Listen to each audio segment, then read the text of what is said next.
Sportsman spirit कहती है कि जीत हो या हार, दूसरे खिलाड़ी का सम्मान करूं, उनके अच्छे प्रदर्शन की तारीफ करूं।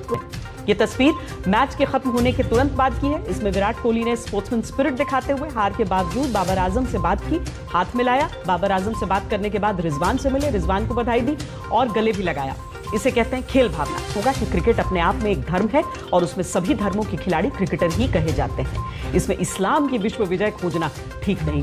पाकिस्तान ने हिंदुस्तान को सुपर 4 में तो हरा दिया, लेकिन इस जीत ने पाकिस्तान की जो मुश्किलें हैं वो काफी ज्यादा बढ़ा दी हैं। और आपको बताएं कि पाकिस्तान टीम के जो स्टार बल्लेबाज है मोहम्मद रिजवान, वो इंजर्ड हो गए हैं। और आपने देखा होगा जब मैच के दौरान किस तरह से मोहम्मद रिजवान एक बॉल को पकड़ते हुए गिर गए थे। खबर ये आई है कि मोहम्मद रिजवान का MRI हुआ है। उनको MRI के लिए मैच के बाद तुरंत लेकर जाया गया और अब उनका एशिया कप 2022 में खेलने के ऊपर भी सवाल उठने लग गए हैं।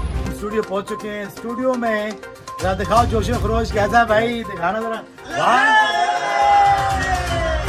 दोस्तों, इस बारे में अपनी राय का इजहार कमेंट सेक्शन में दें। वीडियो अच्छी लगे तो लाइक करें और इस चैनल को सब्सक्राइब करें।